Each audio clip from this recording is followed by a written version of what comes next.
নমস্কার, আত্মবন্ধন কোটি কোটি প্রণাম। রাখি সাহার পক্ষ থেকে সবাইকে অনেক অনেক unconditional love and light to you all. আমরা ধ্যানে যখন প্রবেশ করি তখন আস্তে আস্তে আমাদের আত্মজ্ঞানে বৃদ্ধি হতে থাকে, আত্মবোধ হতে থাকে। সেটার তিনটা স্টেজ আছে। তিনটা স্টেজের মধ্যে প্রথম আছে আনাপানাসতি ধ্যান। আনাপানাসতি ধ্যান মানে আমাদের সেই প্রাকৃতিক কোমল নির্মল যে শ্বাস প্রশ্বাস আছে সেটাকে অন্তর্দৃষ্টি দিয়ে দেখা, সেটাকে অবজার্ভ করা, সাক্ষী ভাব হয়ে দেখা। সেই স্থিতিতে আমরা নিজেকে আস্তে আস্তে স্থিরতার সাথে নিজেকে নিয়ে যেতে পারি। তারপরে যে স্টেজটা আসে সেটাকে বলে কায়ানুপাসনা। মানে ধ্যান স্থিতিতে যখন আমরা যাই তখন আমাদের সাথে অনেক কিছু ঘটতে পারে। যেমন ধ্যানে বসলে কারোর বডিতে ভাইব্রেশন হচ্ছে, কারোর নানান বডিতে নানান রকম সমস্যা দেখা যাচ্ছে, কেউ ঝুঁকে সামনের দিকে পড়ে যাচ্ছে, কেউ পেছন দিকে হিলে যাচ্ছে, নানান রকম বডি মুভমেন্ট হচ্ছে। সেটাকে বলে কায়ানুপাসনা স্থিতি। তারপরে স্থিতিটা হচ্ছে বিপাসনা। বিপাসনা হলো সেই স্থিতি যে স্থিতিতে গিয়ে আমরা নিজেকে একদম স্থির মনতে নিয়ে যেতে পারি। মানে আমাদের মধ্যে কোনো রকম আলাদা থট আসছে সেটাকেও আমরা একদম সাক্ষী ভাব হয়ে সেটাকে আমরা দেখতে পাচ্ছি, কোনো ডিস্টারবেন্স নেই তাতে। যখন ভেতরে যাই কিছু চলছে সেটাকে সাক্ষী ভাব হয়ে দেখা, সেটাকেই বলে বিপাসনা। সেই স্টেজে গিয়ে আমরা অনেক কিছু ফিল করতে পারি, দেখতে পারি, আমাদের ভূত ভবিষ্যৎ বর্তমান সব কিছু আমাদের কাছে আসে। আর আমরা নিজেদের মধ্যে একটা এই যে পরম আনন্দের অনুভূতি আমরা করতে পারি সেই স্টেজটাতে। তো সবসময় সব কিছুতে সাক্ষী ভাব থাকা, যখন যেই মোমেন্টে যেটা বসে আমাদের সাথে আসছে সেটাকে সাক্ষী ভাব হয়ে আমাদের দেখা, সেটাই সেই স্টেজটা থাকে। তো অনেকে সেটা বলে যে যখন বিপাসনা স্টেজটা আসে তো থার্ড আইজটা আমাদের ওপেন হয়। থার্ড আইজটা ওপেন হয় মানে এমন কিছু না যে আমরা আমাদের 24 ঘন্টাতে যা কিছুই হচ্ছে তা একদম থার্ড আইজ খুলে গেছে, আমরা সব কিছু এইভাবে দেখতে পাচ্ছি, সেটা না। সেটা হলো সেই স্থিতি। মানে কি, কেউ হয়তো বা পাস্ট দেখতে পাচ্ছে, কেউ প্রেজেন্ট ফিউচার দেখতে পাচ্ছে, তার সব কিছুই সে অনুভব করতে পারছে, ইনটিউশনলি সে ইনটিউটিভলি গাইড পাচ্ছে, তার সাইকিক এবিলিটি অনেক বেশি দেখতে পাচ্ছে। আবার এমনও হয় যে কেউ সেইভাবে দেখতে পাচ্ছে না, কিন্তু সে অনুভব করতে পারছে তার মধ্যে যে কী পরিবর্তনটা এসছে, সে সব কিছু সাক্ষী ভাব হয়ে সেটাকে অনুভব করতে পারছে। মানে আমি এখন এই কাজটা করছি, আমার ধ্যানের মধ্যে আমার এই থটটা এসছে, সেটাকে আমি একদম সাক্ষী ভাব হয়ে সেটাকে আমি অনুভব করতে পারছি, সেটাকে ফিল করতে পারছি। তো আলাদা আলাদা অনুভবের স্টেজ থাকে। তো সেটা হলো আমাদের মন, বুদ্ধি আর শরীরের উপর নির্ভর করে কে কতটুক কোন স্টেজে সে আছে।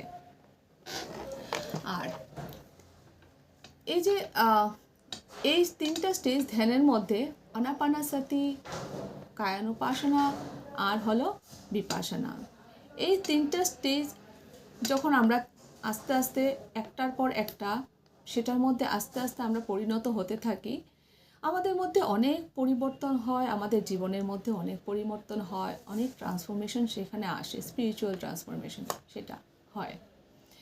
সেই অবস্থায় আমাদের চিন্তাধারার মধ্যে পরিবর্তন ঘটে, মানসিকতার মধ্যে পরিবর্তন ঘটে, আমরা সব কিছুতে পরম পরম আনন্দের অনুভূতি করতে থাকি। কোনো কিছুকে তখন আর এমন না যে আমরা সামনে কিছু হচ্ছে সেটাকে আমরা রিয়েক্ট করছি না, দেখছি, কিন্তু সেটাকে রিয়েক্ট না করা, সেটাকে দেখছি, সব কিছুকে সাক্ষী ভাব হয়ে দেখছি, অবজার্ভ করছি, কিন্তু সেটার মধ্যে কোনো রিয়াকশন না করা, সেগুলি আস্তে আস্তে সেই স্টেজটাতে চলে আসে। এখন আমরা কিভাবে জানবো যে আমাদের আত্মবোধ কতটুকু হয়েছে, আমরা কোন স্টেজে আছি? সেটা বোঝা যাবে আমাদের বিচার কেমন আসছে, আমাদের থট কেমন আসছে। আমরা কি এখনও রিগ্রেটের মধ্যে আছি যে আমাদের পাস্টে কি হয়েছে, কেন হয়েছে, কী কারণে হয়েছে, সেটা নিয়ে কি আমাদের চিন্তাভাবনা থট কন্টিনিউয়াস আমাদের মধ্যে আসছে? কতটুক আগে আসতো আর এখন কতটুকু আসে, সেটাতে বোঝা যায় যে আমাদের আত্মবোধ আত্মজ্ঞান কতটুকু হচ্ছে। যখন আত্মজ্ঞান বৃদ্ধি হতে থাকবে, আস্তে আস্তে সেই থট একদম কমে যাবে, জিরো স্থিতিতেই আস্তে আস্তে চলে যায় সেই থটগুলি। ফিউচারে কি হবে সেটাও থট আসে, কারণ পাস্টে যা হয়েছে তা নিয়ে ফিউচার নিয়ে টেনশন করতে থাকে।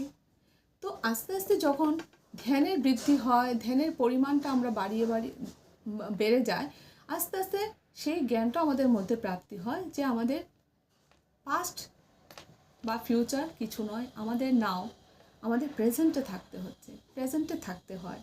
আমরা আমাদের শ্বাসের সাথে থাকবো, কন্টিনিউয়াস আমাদের সাক্ষী ভাব হয়ে শ্বাসকে দেখতে থাকবো।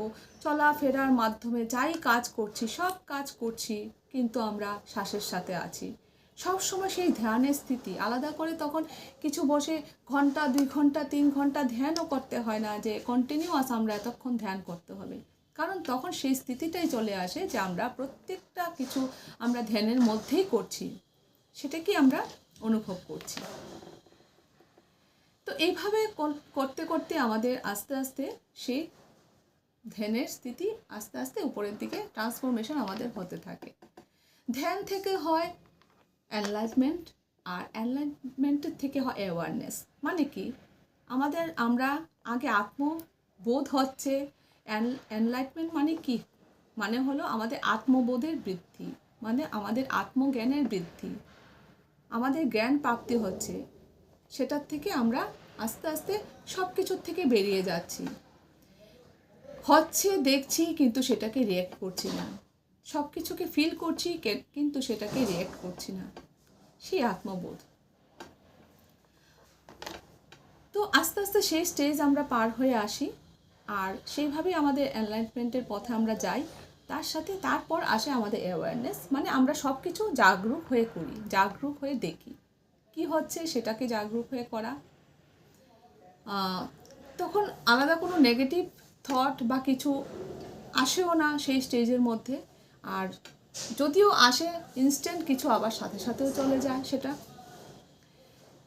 তখন সবার আস্তে ধীরে তার এনার্জি ভাইব্রেশনটা অনেক বেশি হাই হয়ে যায়, আর যে ঊর্জাটা আমরা ইউনিভার্স থেকে ব্রহ্মাণ্ড থেকে রিসিভ করছি সেই ঊর্জাটাকে আমরা পজিটিভলি ইউজ করতে পারি। যখন আমাদের মধ্যে সেই আত্মবোধ কম থাকে, আমরা কি করি, আমরা বেশিরভাগ সময়টা আমাদের ঊর্জাকে আমরা অনেক জায়গাতে ড্রেন করি, ইউজ করি। যতটুকু যেই জায়গাতে দেওয়া তার থেকেও বেশি আমরা সেই জায়গাতে দিই। এখন মিডিয়ার যুগ বা আমরা ডিজিটাল যুগ চলছে, তো আমরা ম্যাক্সিমাম সময় আমরা ফোন ইউজ করি, ল্যাপটপ ইউজ করি, টিভি দেখি, যা কিছুই করছি, সব কিছুর মাধ্যমে আমরা এনার্জিকে অনেক কিছু ড্রেন করি। যতটুকু যেই জায়গাতে দেওয়া ততটুকু সেখানে দেওয়া উচিত। হাতে ফোন থাকলেই মনে হয় একটু দেখি, খুলি, কি স্ট্যাটাস এসছে, কি হোয়াটসঅ্যাপ স্ট্যাটাস এসছে, কি ফেসবুকে কে কী দিয়েছে সেটা একটু দেখি, কিন্তু সেইটার মাধ্যমে আমরা আমাদের ঊর্জাকে অনেকটাই আমরা ড্রেন করে ফেলি। সঠিক জায়গাতে ঊর্জাকে লাগাচ্ছি না আমরা, যার জন্য আমাদের জীবনের সেই গ্রোথ হচ্ছে না। যখন আমাদের অ্যাওয়্যার আমরা হয়ে সেই কাজটা করি, কোন সময় কোন জায়গাতে কি বলা উচিত, কি করা উচিত, ঊর্জাকে কিভাবে দেওয়া উচিত, সেটাই আমরা তখন দিতে পারি। আর আমরা যে ঊর্জাকে দেব সেটাই আমাদের কাছে রিটার্ন আসবে। আমরা যদি বলি না, আমরা যদি নেগেটিভ কিছু আমাদের ভিতরে থট চলতে থাকে, আমরা যদি সামনের মানুষটাকে নেগেটিভ কিছু থ্রো করি, তো এনার্জেটিক্যালি আমরা যখন দেই তখন কথার মাধ্যমে হোক, ব্যবহারের মাধ্যমে হোক, এনার্জির মাধ্যমে হোক, কিন্তু আমরা সেটাই আবার আমরা রিটার্ন পাই। তো আমরা যখন সেই পজিটিভ ঊর্জাকে সেবার জন্য, সমাজ কল্যাণের জন্য, সারা ব্রহ্মাণ্ডের কল্যাণের জন্য, আমরা মাদার আর্থের জন্য যেটা সার্ভ করি, সেটাই আমাদের কাছে আবারও ভালোবাসায় পরিণত হয়ে আমাদের কাছে রিটার্নে চলে আসে। কারণ আমরা যা দিই তার দ্বিগুণ আমরা ব্রহ্মাণ্ড থেকে পাই। মাদার আর্থ আমাদেরকে তার থেকে দ্বিগুণ আমাদেরকে ভালোবাসা রিটার্ন করে দেয়। তাহলে বলি না, আমরা হিংসা দিলে আমরা হিংসাই আমরা রিসিভ পাবো, আমরা ভালোবাসা দিলে ভালোবাসাই আমরা পাবো। আমরা যদি কাউকে ইগোয়েস্টিক নেচারে বিহেভ করি, আমরাও অন্যখান থেকে সেটাই পাবো। তো যা দেব তাই আমাদের কাছে রিটার্ন আসে, সেই আত্মবোধ বৃদ্ধি হয়। আর তার জন্য ধ্যান তো অবশ্যই সবথেকে ইম্পর্ট্যান্ট পার্ট হলো আমাদের জীবনের ধ্যান। সবাই বলে যে আমরা ধ্যান এত অল্প বয়সে কেন আমরা সেটা করব, আমাদের এখনো সময় হয়নি। কিন্তু সব কিছুই এই চিন্তা ভাবনার থেকে বেরিয়ে আসতে হবে। যদি নিজের জীবনে নিজের আত্মার গ্রোথ, আত্মবোধের বৃদ্ধি করতে হয়, এই জীবনে নিজেকে এনলাইটমেন্টের পথে নিয়ে যেতে হয়, মোক্ষের পথে নিয়ে যেতে হয়, অবশ্যই সেটা করা উচিত। ধ্যানের সাথে আমাদের স্বাধ্যায় করা উচিত, মানে সঠিক পুস্তক পড়া, স্পিরিচুয়াল সায়েন্টিস্টদের পুস্তক পড়া, সঠিক অথরের পুস্তকগুলি পড়া। তার জন্য আমাদের কোনো ধার্মিক পুস্তক পড়লে হবে না। ধার্মিক পুস্তকে কিছুই থাকে না, সেগুলি শুধু বানানো গল্প, সেগুলি পড়ে কিছুই হয় না। কিন্তু একজন স্পিরিচুয়াল সায়েন্টিস্ট তার সারা জীবনের যে তপস্যা, সে একটা না অনেক বার সে জন্ম নিয়ে এসেও সে আবারও এসছে তার একটা পুস্তক লেখার জন্য, সারা সমগ্র পৃথিবী ব্রহ্মাণ্ডের মানুষকে সেই সেবা দেওয়ার জন্য তার সেই জন্ম। সেই সব পুস্তকগুলিকে পড়া, দীপক চোপড়া, ব্রহ্মর্ষি সুভাষ পত্রী, ওশো, আরও অনেক রাইটারদের বই আছে, যেগুলিকে সবাই পড়ুন। তারপর সজ্জন সঙ্গতি, মানে সত্যর সাথে যে পরিচয় হতে, যার পরিচয় হওয়া দরকার, সেই মানুষগুলো, সেই সজ্জনগুলোর সাথে বসে সেগুলির সাথে আলোচনা করা, ডিসকাস করা, ওদের সাথে সেই নলেজকে শেয়ার করা, সেটা খুব দরকার। আর এই তিনটা জিনিসই সবার স্পিরিচুয়াল লাইফকে এগিয়ে নেওয়ার জন্য, এই যে স্পিরিচুয়াল গ্রোথকে এগিয়ে নেওয়ার জন্য সব থেকে বেশি হলো আমাদের ধ্যান, স্বাধ্যায় আর সজ্জন সঙ্গত। তার জন্য এক একটা স্টেজ আমরা আস্তে আস্তে পার হয়ে আসি আর সবাই অ্যাওয়ারনেসে পৌঁছতে পারি। যেই কাজটাই আমরা করব, দেখব, সবটা অ্যাওয়ার হয়ে করব। এমন কিছু করব না যেটাতে আমাদের কোনো রকম আমাদের কর্মা ক্রিয়েট হয়। সঠিকভাবে সবার সাথে নিজেকে প্রেজেন্ট করা, সঠিক ব্যবহার করা, কাউকে হিংসা না করা, নিন্দা না করা, নিন্দা, চর্চা, গসিপ, সেগুলি থেকে নিজেকে দূর রাখা, কোনো কিছুকে রিয়্যাক্ট না করা, সব কিছুকে অ্যাকসেপ্ট করা। যাই হচ্ছে সেগুলি হলো অ্যাওয়ারনেসের থেকে আমরা করতে পারি। যা কিছু হচ্ছে সেটাকে দেখো, অ্যাকসেপ্ট করো আর ফরগিভ করো, লেট গো করো। কোনোদিন আরেকটা কর্ম, যে কর্মটা কোনোদিনই করতে নেই, যে আমরা নিজেদের জন্য কাউকে ব্যবহার করা। তো এই মানুষটার দ্বারা আমার এই লাভটা হচ্ছে, এই মানুষটার সাথে যদি আমি চলি তাহলে আমার সেই লাভ হবে, সেই যে একটা চিন্তাধারা, সেই চিন্তাধারার থেকে নিজেকে মুক্ত করা। যাই করব আমরা, যাই কিছু করব সেটা সেবার ভাবে করতে হবে। আমি ব্রহ্মাণ্ডের সেবা করছি, আমি মাদার আর্থে সেবা করছি, সেই ভাব থাকতে হবে সেটার মধ্যে। তার জন্য যা কিছুই নিড, প্রয়োজন, সব কিছু ব্রহ্মাণ্ড আমাদেরকে সব পূরণ করছে। কিন্তু আমাদের ভেতরে থাকতে হবে যে আমরা কাউকে না ঠকানো, কারোর সাথে আমাদের দুর্ব্যবহার না করা, কাউকে কষ্ট না দেওয়া, সবাইকে ভালোবাসা। সেই স্টেজে সবাইকে আসতে হবে, সবাইকে ওয়াননেসে আসতে হবে। কারণ আমরা সবাই দেখতে আলাদা, কিন্তু আমরা তো সবাই এক। আমার মধ্যে যা আছে আপনাদের মধ্যে তাই আছে, আমি আমার মধ্যে যা দেখি সবার মধ্যে তাই দেখি। আমার কাছে কেউ ভিন্ন নেই, না কোনো জাতি, না কোনো ধর্ম, আমার কাছে কোনো কিছুই নেই। কারণ এত জন্ম আমি নিজেকে দেখেছি, আমি কি করে বলবো আমি এখন কোন ধর্মে আছি? কারণ আমার তো কোনো ধর্মই নেই। আমি তো জৈন ধর্ম দেখেছি, মুসলিমও দেখেছি নিজেকে, আমি ফ্রেঞ্চও লেডি ছিলাম, আমি এত হিন্দু ধর্মেও আমি এতবার এসেছি। তো আমি কি বলবো আমি কোন ধর্মে আছি? আমার কোনো ধর্ম নেই, জাতি নেই, আমি একটা আত্মা।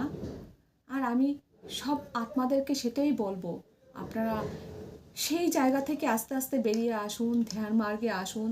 ধ্যান মার্গে আসার পর আস্তে আস্তে আমাদের সেই জ্ঞান মার্গে গিয়ে আমাদের পৌঁছাতে হবে। মানে ধ্যান থেকে শুরু হয়ে আমাদের সেই বিপাশনা অবধি যেতে হবে, যেটাকে আমরা জ্ঞান মার্গ বলি, আত্মজ্ঞান মার্গ। তো ফ্রেন্ডস, সবাই ভালো থাকবেন। সব বিউটিফুল সোলদেরকে আবারও অনেক অনেক ভালোবাসা, আনকন্ডিশনাল লাভ। সবাই ভালো থাকবেন। Thank you, thank you, thank you.